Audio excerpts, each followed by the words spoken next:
Ladies and gentlemen, thank you for standing by. Welcome to Qualcomm's fourth quarter and fiscal year 2023 earnings conference call. At this time, all participants are in a listen-only mode. Later, we'll conduct a question-and-answer session. If you'd like to ask a question during this time, press star, then the number 1 on your telephone keypad. To withdraw your question, press star, then the number 2. If you're using a speakerphone, please pick up your handset before pressing the numbers. Please limit your questions to one question and one follow-up. As a reminder, this conference is being recorded November 1st, 2023. Playback number for today's call is 877-660-6853. International callers, please dial 201-612-7415. The playback reservation number is 137-41657. I would now like to turn the call over to Mauricio Lopez-Hodoyan, Vice President of Investor Relations. Mr. Lopez-Hodoyan, please go ahead. Thank you, and good afternoon, everyone. Today's call will include prepared remarks by Cristiano Amon and Akash Palkhiwala. In addition, Alex Rogers will join the question-and-answer session. You can access our earnings release and a slide presentation that accompany this call on our investor relations website. In addition, this call is being webcast on Qualcomm.com, and a replay will be available on our website later today. During the call today, we will use non-GAAP financial measures as defined in Regulation G, and you can find the related reconciliations to GAAP on our website. We will also make forward-looking statements, including projections and estimates of future events, business or industry trends, or business or financial results. Actual events or results could differ materially from those projected in our forward-looking statements. Please refer to our SEC filings, including our most recent 10-K, which contain important factors that could cause actual results to differ materially from the forward-looking statements. And now to comments from Qualcomm's President and Chief Executive Officer, Cristiano Amon. Thank you, Mauricio, and good afternoon, everyone. Thanks for joining us today. In fiscal Q4, we delivered non-GAAP revenues of $8.7 billion and non-GAAP earnings per share of $2.02 above the high end of our guidance. Revenues from our chipset business of $7.4 billion reflect a more stable Android handset environment. Licensing business revenues were $1.3 billion. During the quarter, we also made significant progress on our leading technology and product roadmaps while improving operational efficiency. We remain fully focused on our future growth and diversification opportunities. Let me now discuss key highlights from the business. As we enter the age of generative AI, we're seeing an unprecedented pace of innovation. On-device Gen AI is evolving in parallel with Gen AI in the cloud, enabling entirely new use cases. It has the potential to change how we interact with our devices, making the user experience more natural, intuitive, relevant, and personal, with increased immediacy, privacy, and security. We have quickly established Qualcomm as a leader in on-device Gen AI for smartphones, next-generation laptops, XR, and automotive, and we are well-positioned to benefit from this opportunity.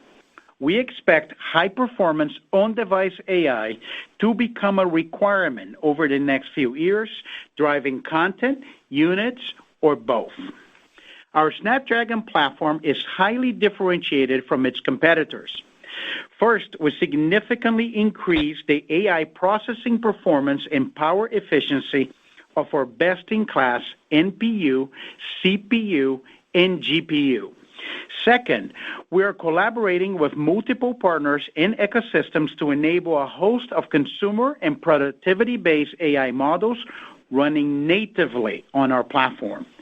Third, we're enabling multi-billion parameter Gen AI models to run continuously and concurrently for multiple use cases, including multimodal. For example, in the latest Snapdragon 8 Gen 3 smartphone platform, state-of-the-art large language models such as Llama and Baichuan, up to 10 billion parameters, are running at up to 20 tokens per second.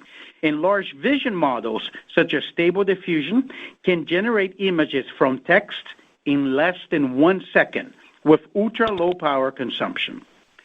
As always-running on-device Gen AI becomes pervasive, we believe it will create one of the most significant changes in user experience, similar to the transition from the feature phone to the smartphone and the introduction of the graphical user interface for PCs. Snapdragon will play a significant role in this transformation. We also reached an important milestone in our expansion into PCs with the announcement of our Snapdragon X Elite platform. It is the result of a relentless pursuit to create the ultimate intelligent computing experience and establish Snapdragon as the industry leader in performance and power efficiency. The Snapdragon X Elite includes our first implementation of the custom Orion CPU, which exceeds the multi-threaded CPU performance of any x86 or ARM competitor in its class. It also matches the single-threaded CPU peak performance of the leading x86 CPU competitors at 70% less power. Additionally, our premium integrated Adreno GPU delivers up to 2 times faster performance than the competition at ISO power or matches competitor peak PC performance at 74% less power. Snapdragon X Elite also features our newest Hexagon NPU. With 45 TOPS of performance, the Hexagon NPU is capable of running Gen AI models with over 13 billion parameters on device. In total AI performance of the Snapdragon X Elite across CPU, GPU, and NPU is 75 TOPS, the highest in the industry. Microsoft is redefining the entire Windows experience with the AI Copilot, and the Snapdragon X Elite is built from the ground up for this opportunity. We look forward to PCs powered by Snapdragon X Elite from leading OEMs starting mid-2024. The merging of physical and digital spaces remains a significant future opportunity for Qualcomm, and we recently launched the Snapdragon AR1 platform, our first dedicated platform for smart glasses. AR1 Gen 1 was developed in close collaboration with Meta and powers the new Ray-Ban Meta smart glasses.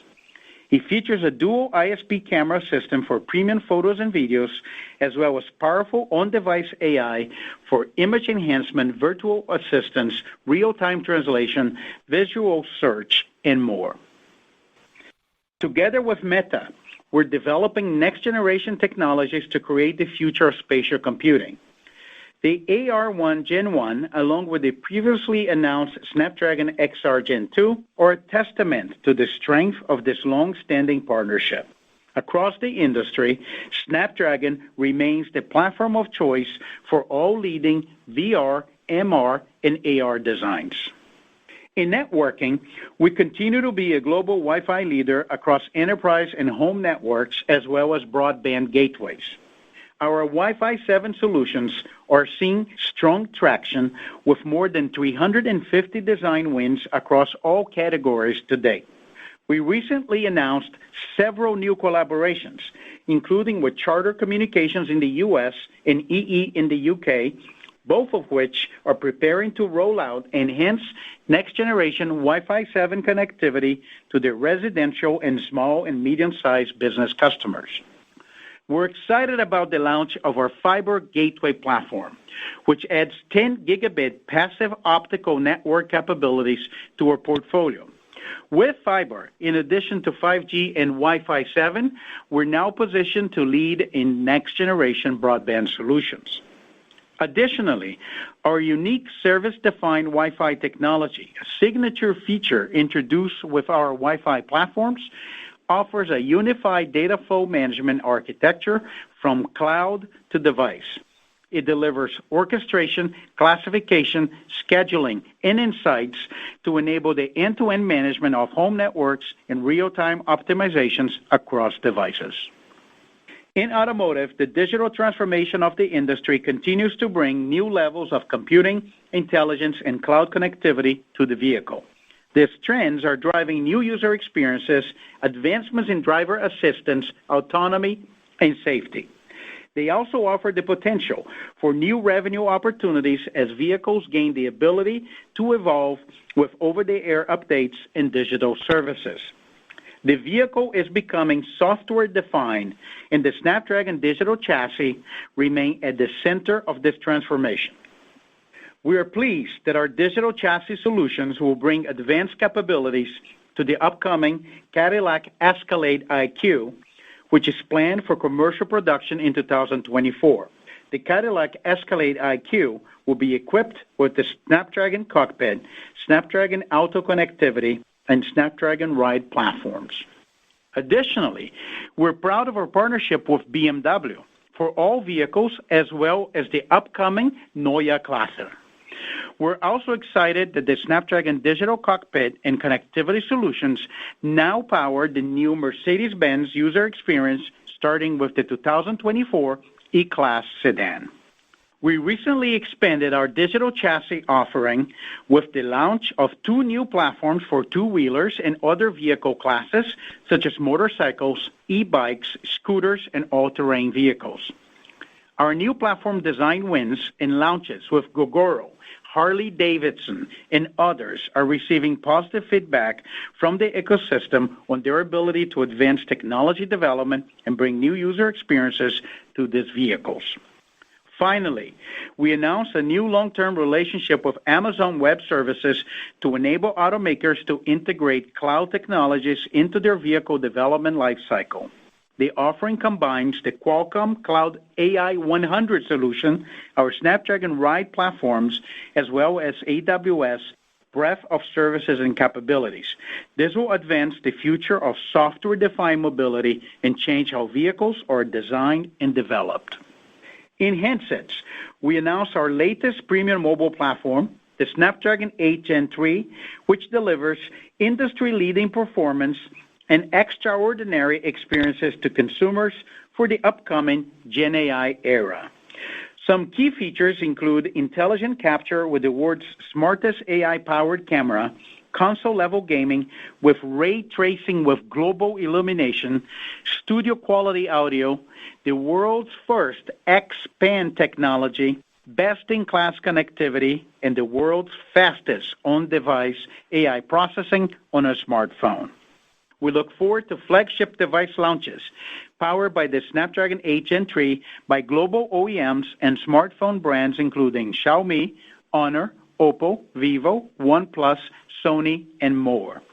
In addition, we recently entered into an agreement with Apple to supply Snapdragon 5G modem RF systems for smartphone launches in 2024, 2025, and 2026. This agreement reinforces our track record of sustained leadership across 5G technologies and products. We are proud of our ongoing relationship with Apple. As we look forward, our technology roadmap has never been stronger, and the fundamentals of Qualcomm's growth drivers remain unchanged, with significant opportunities in the coming years. We continue to focus on stockholder returns and executing on our ongoing diversification opportunities while maintaining operating discipline. I would now like to turn the call over to Akash.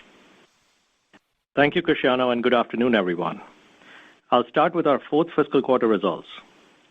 We delivered non-GAAP revenues of $8.7 billion and EPS of $2.02, which is above the high end of our guidance. QTL revenues of $1.3 billion and EBT margin of 66% were in line with our expectations. QCT delivered revenues of $7.4 billion and EBT margin of 26%, which were near the high end of our guidance on strength in handset and automotive revenues. Handset revenues of $5.5 billion increased 4% sequentially and were higher than expectations due to the benefit from the early stages of recovery in Android demand. IoT revenues of $1.4 billion were down 7% quarter-over-quarter, including softness in industrial IoT demand. Automotive revenue grew 23% sequentially to $535 million, making this the 12th consecutive quarter of double-digit percentage growth on a year-over-year basis. Non-GAAP operating expenses decreased 1% sequentially to $2.2 billion. Before turning to guidance, I'll summarize our fiscal 23 results. We delivered non-GAAP revenues of $36 billion and EPS of $8.43, despite the challenging macro environment. We remain focused on our strategic priorities of extending technology leadership and driving revenue diversification while taking significant steps to improve our operating efficiency. We continued our strong momentum in automotive and delivered record revenues of $1.9 billion, with year-over-year growth of 24%, progressing towards our target of greater than $4 billion in revenue by 2026. We exceeded our fiscal 23 cost action target, reducing non-GAAP operating expenses by 7% relative to the fiscal 22 exit rate, executing on our commitment to manage the cost structure given the current operating environment.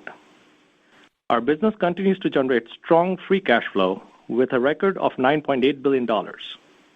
Lastly, our balance sheet remains strong with $11.3 billion in cash and marketable securities. Now, turning to guidance. We are seeing early signs of stabilization in demand for global 3G, 4G, 5G handsets.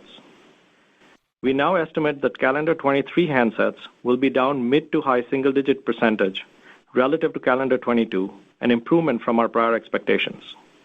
In the first fiscal quarter of 24, we are forecasting revenues of $9.1 to $9.9 billion and non-GAAP EPS of $2.25 to $2.45. In QTL, we estimate revenues of $1.3 to $1.5 billion and EBT margins of 70 to 74%, with sequential growth driven by an increase in global handset units for the holiday season. In QCT, we expect revenues of $7.7 to $8.3 billion and EBT margins of 26 to 28%. On a sequential basis, we estimate double-digit % growth for QCT handset revenues and anticipate both IoT and automotive revenues to decline consistent with last year. QCT handset revenue forecast includes the benefit of normalization of Android channel inventory and higher demand due to the acceleration of flagship launches with our newly announced Snapdragon 8 Gen 3 mobile platform. Notably, QCT handset forecast includes sequential revenue growth of greater than 35% from Chinese OEMs. QCT IoT revenue forecast reflects the industry-wide cyclical factors we previously discussed, including lower demand and elevated channel inventory. Lastly, we expect non-GAAP operating expenses to be flat relative to the fourth fiscal quarter. As we enter fiscal 24, we are encouraged by the early signs of demand stabilization in handsets and our strong competitive positioning across revenue streams.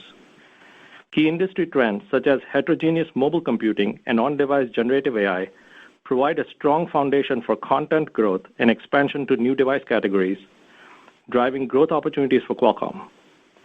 In closing, I want to thank our employees for their hard work and dedication and for remaining focused on execution and continuing to deliver industry-leading products. This concludes our prepared remarks. Back to you, Mauricio. Thank you, Kash. Operator, we're now ready for questions. Thank you. To queue a question, press star, then the number 1. To withdraw your question, press star 2. If you're using a speakerphone, please pick up the handset before pressing the numbers. One moment, please, for the first question. The first question comes from Samik Chatterjee with JP Morgan. Please proceed with your question. Yep. Hi. Thank you. Thanks for taking my questions, and congrats on the results here. I guess if I can start with, Cristiano, your comments about on-device AI becoming pervasive in a few years. I think investors are largely looking for more sort of evidence and validation that this is going to be a key focus area for a lot of OEMs, smartphones, and other device OEMs. So as you look over the next sort of 12 to 18 months, what should investors look at in terms of more validation of either wins or revenues that you expect from the monetization of the trend in relation to what investors can really look to as milestones to validate that this is actually going to be sort of playing out over the next 3 to 4 years? And have a follow-up. Thank you so much, Samik, for your question. For those that have not seen, I think I would recommend to see the highlights of our Snapdragon Tech Summit that just happened a couple weeks ago when we announced the results of our investments in Gen AI. I'll tell you, Samik, that on-device Gen AI, as I mentioned in my prepared remarks, are evolving in parallel to the cloud. and it's going to have a significant impact in how you change the user experience. Just think about a simple use case as you're texting. Every single text that you write could be an input to a model, and that could bring prediction of your behavior and bring other applications. We demonstrated a number of use cases that are under developer by many other OEMs. There are a number of different models, from large language models to large visual models. One unique position of Qualcomm, we have many of those models running natively on a platform. We're creating a model zoo for Snapdragon. And you saw announcement from Microsoft, from Meta, from what we're doing over Android, we're doing our Chinese partners. And you're going to start to see those signs, especially with flagship devices launching in 24, as you started to see those use cases changing photography, changing messaging, changing scheduling, changing assistance. How you should think about this financially for us, you have the potential to create a new cycle for phones, and it will have an impact on increased silicon content. Just to put in perspective, we have a significant increase the processing performance of our AI processing in the device, or NPU. It's going to have silicon content. It's going to have an impact on mix, and it's going to have an impact on unit of all of it. And it's likely going to start as use cases get developed with flagships launching 24, but it could be very significant as you look at the next 2 to 3 years. Okay, got it. And for my follow-up, I guess you're sounding a lot more positive around the recovery in the Android OEMs related to the smartphone market.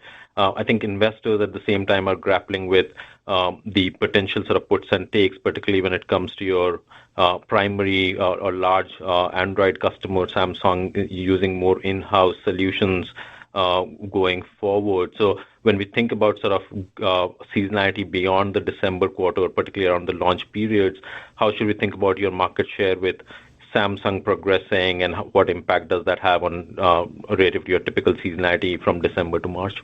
Thank you. Very good question. Let me unpack that question. Let's divide the conversation in two. I think the first part of the conversation, as we said in the prepared remarks, we're happy that the inventory dynamics that we have seen within the Android business are largely behind us right now.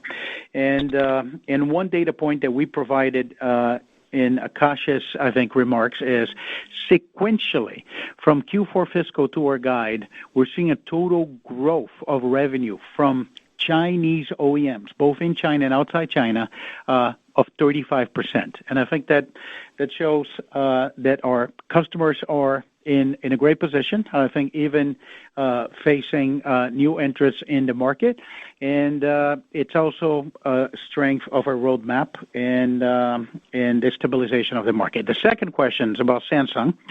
Look, we're happy with our partnership with Samsung. There's the upcoming launch of the GS24. We expect to have the majority share.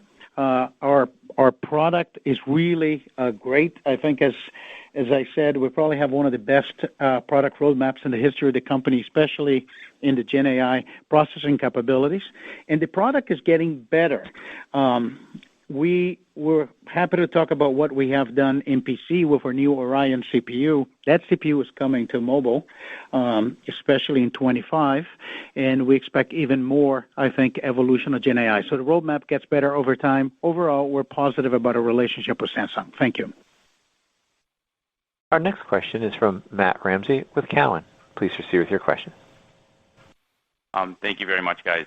Good afternoon. I guess for my first question, Cristiano, I did pick up on the 35% growth sequentially with China OEMs, but you guys, the question I've been getting a ton is around Huawei and what they're doing. So you guys called out, I think, last quarter that they were going to be getting some supply on 7 nanometer from SMIC and being able to do some devices themselves, and you called out an impact to your revenue. But I think longer term into all of next calendar year, there's some expectation that they might get some more supply, some of it from SMIC on 7, some of it from SMIC on 16, and that might be a unit headwind to some of your other OEM customers. Maybe you can sell into them as well on 4G. So If you could unpack a little bit of what's going on with Huawei and how you see it impacting the market in China, that would be helpful. And I have a follow-up. Thanks. Thank you for the question, Matt. I think maybe separate and first, as we indicated in the last earnings call, I think we indicated that we don't have any more projection of selling our 4G, I think, SoCs to Huawei. And going forward, we don't expect to have any significant. It's going to be a very small, I think, contribution from Huawei. I think the more interesting answer to your question, and that's the reason I provide the 35% data point, is as Huawei launched the device, what we are seeing from our customers is continue, I think, growth from our customers on the Android side. We see a mixed improvement of our customers moving towards flagship, and it's kind of reflected in our numbers.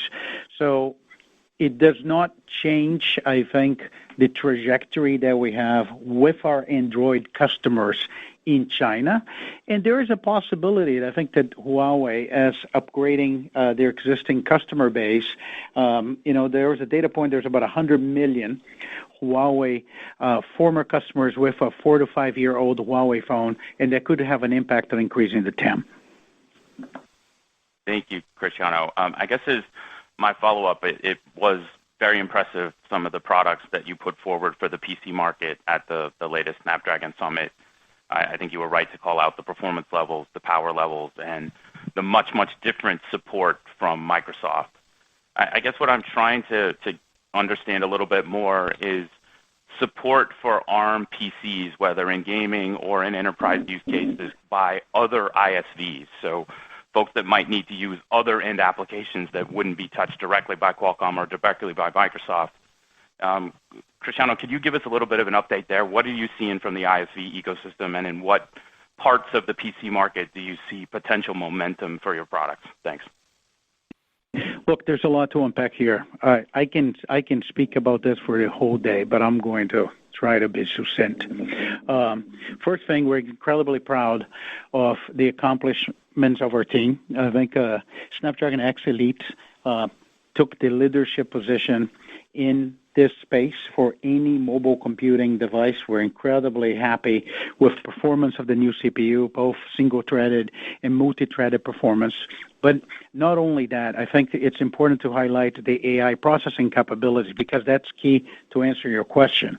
If you look versus announcements on NPU or some of the other ARM competitors, we had 45 tops performance on the NPU with a total tops performance on X Elite of 75.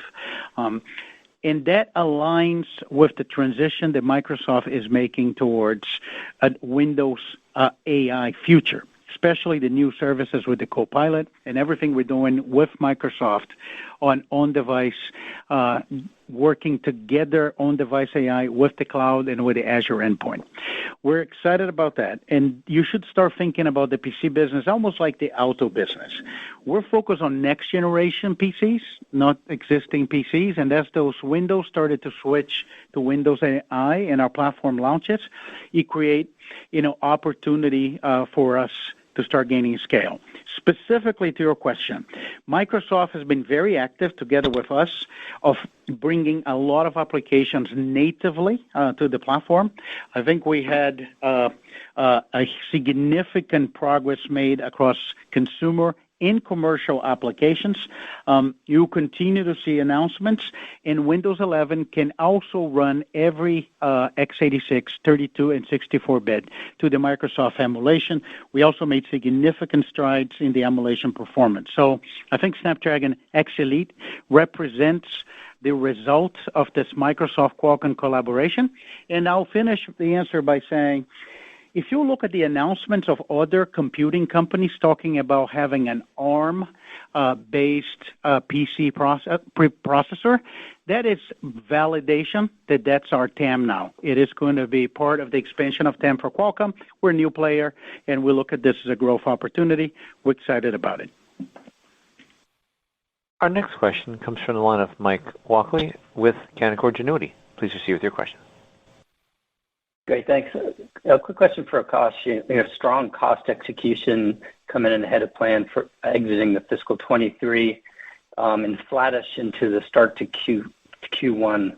How should we think about OpEx levels planned for the year? Is there more areas to cut, or do you think you'll remain kind of flattish for the year from the good start? Yeah, thanks, Mike, for the question. We're very happy that we set a target for fiscal 23 of a reduction of 5% relative to the 22 exit rate, and we came in at 7%. As we've continued to mention, we're committing to operating discipline, and we did implement additional actions this quarter proactively. And the way we are managing our portfolio is really, while we are reducing cost, we want to ensure that we continue to invest appropriately in technology leadership and diversification in some of the areas that Cristiano just went through. So that's the balance we are trying to strike. And as we look at the rest of the year, again, we're committed to maintaining operating discipline as we move forward. I think we're in a very good place from an OpEx perspective. We are investing in the right areas, and we'll focus on those that scale. Great, thanks. And kind of building on that, my follow-up question to you, Cristiano, just to follow up on the on-device Gen AI opportunity. How should we think about the increased dollar content per device for Qualcomm or increased ASPs relative to your high-end Snapdragon chip today? Thank you. Look, let me start and see if Akash wants to add something else to the answer. The way we think about this is rather than provide a specific dollar content, it has a mix improvement. It will drive towards a richer mix of higher and premium tier devices. It has an ASP increase, especially because of the accelerated performance for AI, and we're combining that with significant advancements in CPU and GPU as well. And it has the opportunity to drive units, whether it's a new upgrade cycle or share gains. Akash, I don't know if you want to add anything. Well, and maybe just the other thing to keep in mind is outside handsets, as we talk about the PC opportunity, of course, our AI leadership becomes extremely important there. And then also within IoT, we think about Gen AI as something that's going to be a key technology going forward. It'll expand our addressable market, expand the dollars we make per device in that area as well. So it's a much broader play for us, including automotive with ADAS, IoT, and PC. Our next question comes from the line of Stacy Rasgon with Bernstein Research. Please proceed with your questions. Hi, guys. Thanks for taking my questions. For my first one, I want to ask the March quarter seasonality question a little more directly. Akash, can you just give us the puts and takes on that March quarter seasonality? I mean, we've got a strong Apple quarter, presumably in December, that rolls off. We've got Samsung that launches, although we can question what the share is. We've got other things going on. Just how do we think about that seasonality in the context of everything that's going on? Which would be expecting? Sure. So let me maybe try to address the shape of the year as a broader comment. I mean, we do expect the first quarter and the fourth quarter to be the strongest quarters within the year. And then third quarter, as you know, is typically the lower quarter because we don't have a flagship phone launch that happens during the quarter. But when you step back and kind of look at as we enter fiscal 24, we're very happy with kind of the early signs of stabilization in the global handset market. And so we are cautiously optimistic as we go forward with that stabilizing and the normalization of Android channel inventory. We are on a strong trajectory as we go through the year. That's helpful. For my second question, I want to ask about the new Apple agreement. So you put that out a little while ago. You're modeling 20% share now in the phone that launches in 26, so that'll be primarily a fiscal 27 issue. How should we think about the shape of that in 24 and the launches that happen in 24 and 25? Do we assume that you've got close to 100% of the majority of the units there, and then it drops down for modeling purposes to 20% on the 26 launch? Or what does that look like? Yeah, so the way you should think about the new agreement, without kind of going into specifics, the framework is very consistent with the previous agreement. It covers three launches, so the launch in 24, launch in 25, and launch in 26. And again, the framework is consistent with what we had before. For financial planning purposes, we're taking the same approach as we did with last agreement, and that's the 20% you mentioned, where in the last year we are planning as if we're going to get 20% share. But, to the extent that we get more than that, that'd be upside for our plan. Our next question is from the line of Ross Seymour with Deutsche Bank. Please proceed with your questions. Hi, guys. Thanks for letting me ask a question. I just wanted to dive a little bit into the automotive and IoT sides of things. Just a clarification for your fiscal fourth quarter guide, Akash. I believe you said they'd be somewhat similar to last year. I just wondered what you meant by that. And then a bigger cyclical question. We've heard a number of different companies talk about inventory burn in those two markets. You guys highlighted it in IoT, so I wondered where we were there, and are you seeing anything in automotive? Sure. So the financial guidance we gave is that the quarter-over-quarter trend from September quarter to the December quarter in automotive and IoT will be consistent with last year. So if you look at last year, automotive was down, I think, 1 or 2%, and so we're guiding effectively down 1 or 2% or flat for automotive. We obviously had a very strong quarter in the September quarter. The business traction continues to accelerate for us. The product roadmap is great. As Cristiano outlined in his prepared remarks, the relationship with the customers was very strong as well. So we continue to be optimistic, and we're well on our way to execute on the financial targets we have given long term.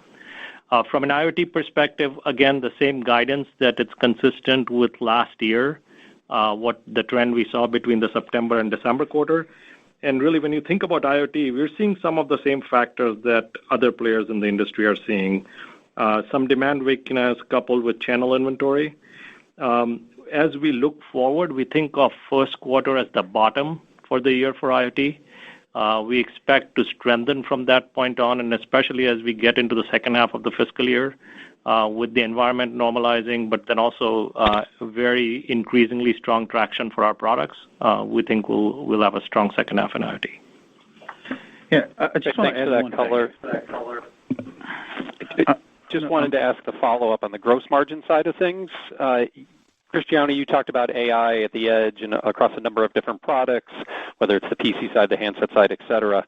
I just wondered, what does that mean to the gross margin within QCT? It seems like it opens up new TAMs on the unit side, outside of handsets, probably increases the TAM from a dollar content on the handset side.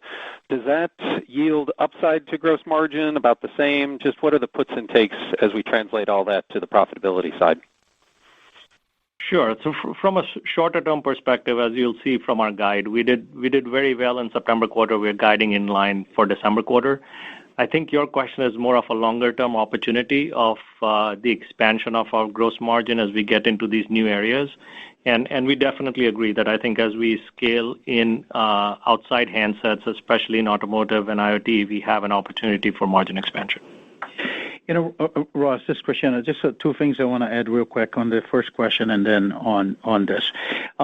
As we gain scale in markets, for example, such as auto and in certain segments of the IoT, like PCs, XR, those things, they also have the opportunity to give us operating margin efficiency because our R&D is highly leveraged, especially on the computing and the connectivity part. So the more that we get scale, we'll continue to probably be accretive to margins. I want to make a quick comment on your IoT. You should look at the IoT dynamics. Not all IoT are created equal. I think we have a lot of things within our IoT. So there's existing business that are subject to some of the inventory dynamics, but there are new growth opportunities there. I remind everyone, the PC is in there, which is likely going to be material in fiscal 25. If you think about devices with the X Elite are launching towards the second half of 24, you have XR, which was still in the early phase of that opportunity. It has networking. We have fiber. We didn't have it before, so I think we're positioned now to expand in networking with fiber and 5G and Wi-Fi 7 is positive. And, it has still an opportunity to move processing to the edge when IoT next. So those are less subject to some of the cyclical dynamics we're seeing right now for existing business. Thank you. Our next questions are from the line of Christopher Rolland with Susquehanna. Please proceed with your questions. Thanks for the question, guys. How are you guys thinking about global handset units over your next fiscal year? And then also, given your new product launches here, how should we think about Qualcomm ASPs as we progress for the next fiscal year as well? Chris, it's Akash. So as we mentioned on the call, we've seen kind of early signs of stabilization in the handset market, including in China. And for calendar 23, we now expect mid to high single digits versus 22, which is an improvement from what we had before. As we look at 24, the recent demand stabilization obviously provides a positive setup as we go into the year. So we are cautiously optimistic on how 24 plays out. But specifically on 5G units, which is really our target market, we expect high single-digit to low double-digit growth from 23 into 24. So that's kind of the market that we pursue, and we think there's growth opportunity there going into next year. From an ASP perspective, because of all the factors we discussed earlier in the call with the chips becoming way more capable, especially with Gen AI, we think we're on a good trajectory to continue to expand our ASP consistent with the last 3-year trend. So if you look at our last 3-year trend, we've added approximately 10% increase in any tier of chipset every year. And we think as we look forward, we have the opportunity to do that going forward. That's a great update. Thank you. Another question for you quickly. There was some new language in your 10K around the European Commission proposing regulations around standard essential patents, potentially devaluing those patents. I wasn't familiar with this. How serious do you think that risk could be? And are there any other meaningful developments in any other geographies, or are we all kind of status quo?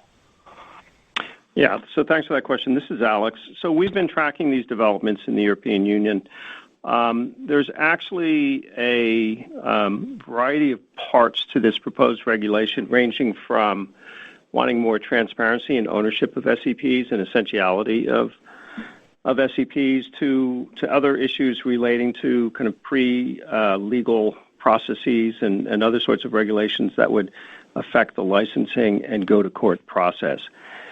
The European Union right now is in what they call a trilogue process. It's going to take a while to get through Parliament, and the member states are going to weigh in. The Commission's going to weigh in. The European Patent Office is actually opposed to parts of the regulation. Ericsson and Nokia, of course, weighing in as well. So this is going to be a fairly messy, just call it legislative process that will take some number of years to sort out. It's being followed in other jurisdictions. We're following it here in the U.S.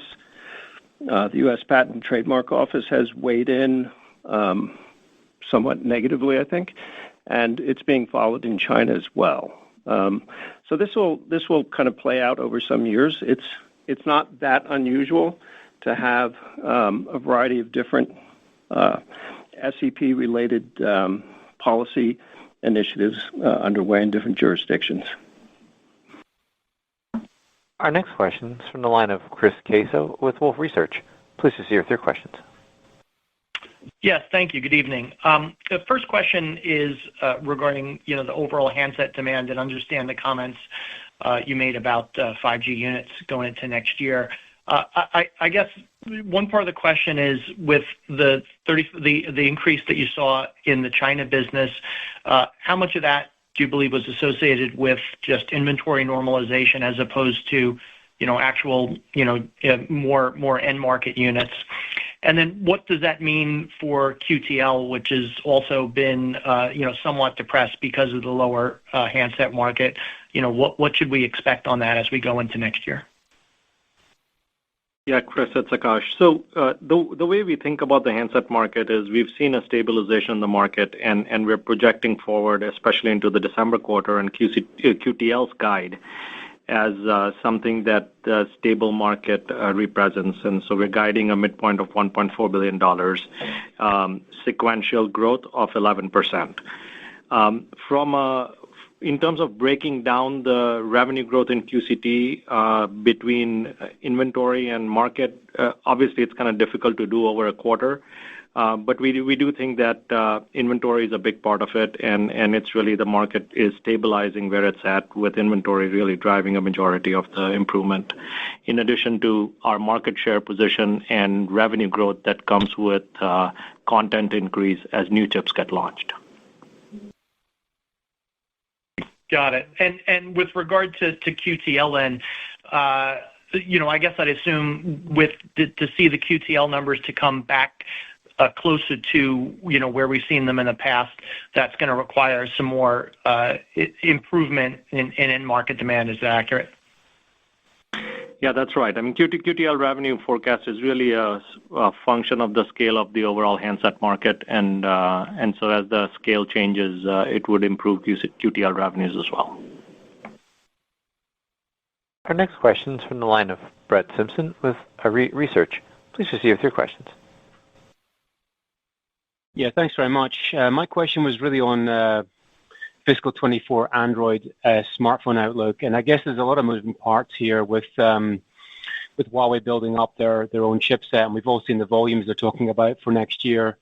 And you've also got a fairly high share in flagship segments with Samsung. So just looking at fiscal 24, can you perhaps just provide us a framework for whether or not Qualcomm can grow Android handset sales in fiscal 24? Thank you. Brett, we're not guiding the full year at this point. We gave you the guidance for first quarter, and I gave you an outline as well of how we expect the shape of the year to play out for the overall company. And I think those pointers should give you a sense of our view into the year. Okay, maybe just to follow up, Akash, in terms of your OPEX plan for fiscal 24, I mean, we've seen your sales in fiscal 23 decline and operating profit down, pretty significantly in fiscal 23. How are you thinking about the OPEX for fiscal 24? And I guess, and specifically when I look at Qualcomm's headcount, you have over 50,000 people in the business, and a lot of your large fabless peers have about half that headcount. How do we think about the sort of spending plan for next year, just giving the puts and takes here? Thank you. Yeah, so Brett, as you're aware, through fiscal 23, we took action on cost reductions a couple times, and as I also mentioned, this quarter we've taken additional action. So the idea is how do we maintain operating discipline while continuing to invest in the diversification initiatives that are so important for the company going forward, and what you're seeing in our forecast is a representation of those factors. Thank you. Our final question is from the line of Tal Liani with Bank of America. Please proceed with your questions. Hey, thank you so much. I want to ask about market share. Next year, MediaTek is saying that they're doing great and they're gaining share. Huawei published now their target for 100 million units versus 60 million that they had before. And the question is, how do you feel about your market share for handsets sourced within China? What are the areas maybe that you are strong at? What are the areas that you think you'll see more competition? Thanks. Akash, I will start, and maybe you add some quantitative comments. Tal, I think I will say, if you just a recap, in fiscal 23 that just ended, we had a share increase both globally and in China of sell-through. And we like, I think, the direction that we have been going. As we said, we'll continue to retain majority share at Samsung. We feel good about that relationship going forward. And we have seen traction from premium and high tier of our Chinese OEMs. This, in spite of the launch of and the successful, I think, initial sales of a newcomer, and that's kind of also reflected in the sequential 35% growth. Akash, I don't know if there's anything you'd like to add. No, I'll just say this competitive environment is no different than what we've had in the past. And really, if you look at our current products and going forward, we think our competitive differentiation is actually accelerating, both with our custom CPUs coming into our handset product line and with Gen AI, in addition to kind of other factors that differentiate us. So we're pretty confident as we go forward. We're in a good place from a competitive positioning perspective and content increase. Thank you. Thank you. That concludes today's question and answer session. Mr. Ramon, do you have anything further to add before adjourning the call? No. Thank you all for listening to and participating in the call. I just want to say thank you to our employees, our suppliers, our partners, and I think we've been focused on the things we can control and really focus on building incredible, I think, products as we continue to change Qualcomm from a communications company to a connected computer company and go into new markets. Thank you again, and looking forward to talk to you all next quarter. Ladies and gentlemen, this concludes today's conference call. You may now disconnect.